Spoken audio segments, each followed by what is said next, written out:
ক্যাম্পাসে এখন আসলে উৎসবমুখর একটা পরিবেশ চলছে, যার সাথে দেখা হয় সে লিফলেট দিচ্ছে, আমার সাথে দেখা হলে আমিও লিফলেট দিচ্ছি। তো মোটামুটি একটা ভালো আমেজ চলতেছে আমার কাছে মনে হয়। কিন্তু এখনো পর্যন্ত আর কি আমরা অনেক অসঙ্গতি দেখতে পাই যে নির্বাচনকে কেন্দ্র করে অনেক প্রার্থী আছে যারা হয়তো আচরণ লঙ্ঘন করছে এবং আরও অনেক অসঙ্গতি আমরা দেখতে পাচ্ছি। তো এবার নির্বাচন কমিশনও হয়তো সে বিষয়ে এখনো ভালো মতো কোনো তদন্ত করছে না। তো সেক্ষেত্রে এবং বিগত সময়গুলোর কথা যদি আমরা একটু ভাবি তাহলে দেখতে পাই যে আসলে কিছু আশঙ্কা আমরা দেখতে পাচ্ছি। আর এখানে লেভেল প্লেইং যে একটা গ্রাউন্ড থাকার কথা সেগুলো মনে হচ্ছে কিছুটা সরে যাচ্ছি আমরা, বিভিন্ন ইনফ্লুয়েন্স হচ্ছে আর কি। তো সেক্ষেত্রে আসলে এখনো পর্যন্ত এরকম কিছু ব্যাপার দেখতে গেলেও আশাবাদী থাকতে চাই যে নির্বাচনটা সুষ্ঠুভাবে হবে। এখনো পর্যন্ত বিশ্বাসটা রাখতে চাই যে ফেয়ারলি করছে। তো যারা আর কি একটু আচরণ লঙ্ঘন করছে তাদেরকে দেখলাম যে মানে একটু করতে বলছে, একটু জবাবদিহি করতে বলছে। তো তাদের যদি একটু দেরিতে করছে বাট করছে না, আমার চেয়ে যেহেতু কানুন করা ভালো, তো সেক্ষেত্রে এখনো পর্যন্ত বিশ্বাসটা রাখতে চাই। কিন্তু তো আসলে শেষ পর্যন্ত কোথায় গিয়ে থাকবে, এখনো তো ৮-৯ দিন সময় আছে। তো এই ৮-৯ দিনে তো অনেকগুলো সাফল হচ্ছে, অনেকগুলো বিষয় দেখতেছি। আবার একটা সময় একটা জোয়ার আসতেছে, আবার আরেক ধরনের বিষয় আসতেছে। তো কিন্তু আমি বিশ্বাসটা রাখতে চাই, অ্যাটলিস্ট এত বছর পরে হচ্ছে মানুষের একটা আকাঙ্ক্ষা যে ডাকসুকে কেন্দ্র করে। তো সেই ডাকসুকে কেন্দ্র করে যদি এরকম আশাভঙ্গ হয়ে যায় মানুষজনের, তাহলে কিন্তু শিক্ষার্থীরা আগের মতো আর বসে থাকবে না আর কি, সবাই সবার মতো চেষ্টা করবে। যারা আসলে পপুলিস্ট রাজনীতি করে তো তাদের একটা প্রভাব কিন্তু আমরা দেখতে পাচ্ছি। শুরুর দিকে তাদের কোনো কথাবার্তা আমরা শুনতে না পেলেও এখন দেখা যাচ্ছে কি বিভিন্ন সময় বিভিন্নভাবে ইনফ্লুয়েন্স করার চেষ্টা করছে। এবং আমরা শুনতে পাচ্ছি যে পুরান ঢাকার দিকে যাওয়া যায় না। তো আমাদের যাদের কাছে টাকা পয়সা নাই, আমরা যাদেরকে খাওয়াইতে পারছি না, আমাদের কোনো যেখানে বাজেট নাই, আমরা আসলে করবোটা কি? তো এখানে আসলে আমরা হয়তো শুনতে পাচ্ছি যারা পপুলিস্ট রাজনীতি করে, হয়তো যাদের একটু ক্ষমতা আছে, যারা পাওয়ারটাকে ইউজ করে অনেক কিছু করার চেষ্টা করছে। তো এটা আর কি মানে একটা আশঙ্কা থেকে যাচ্ছে। আসলে বিগত সময়গুলোতে তো আমরা এটাই দেখতে পেয়েছি।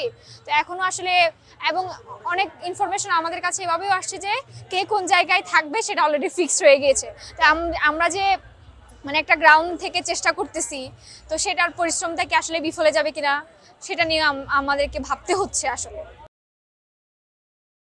এখানে আসলে আমি মানে প্রথম যে পরিচয়টা সেটা হচ্ছে আমি ঢাকা বিশ্ববিদ্যালয়ের শিক্ষার্থী। তো এখন আরেকটা বিষয় যেহেতু চলে আসে, আমি একজন আদিবাসী শিক্ষার্থী, আমি আদিবাসী শিক্ষার্থী হয়ে লড়ছি।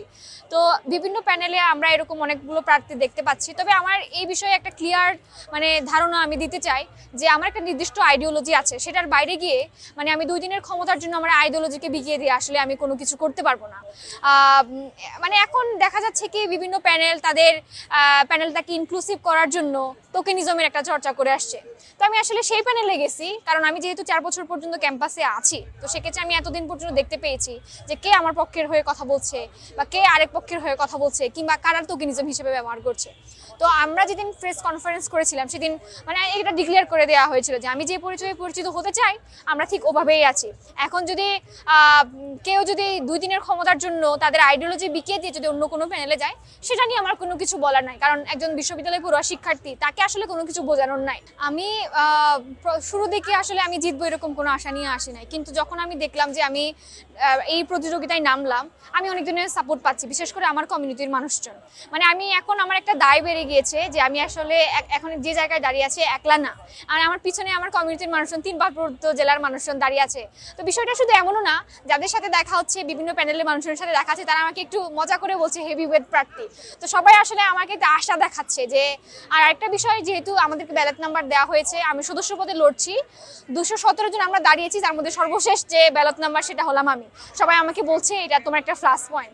তো আসলে যাদের সাথে দেখা হচ্ছি, আমার হয়তো আমার এথনিসিটির কারণে আমাকে ডিস্টিং করা একটু ইজি হয়ে যাচ্ছে যে হেমা চাকমা দাঁড়িয়েছে।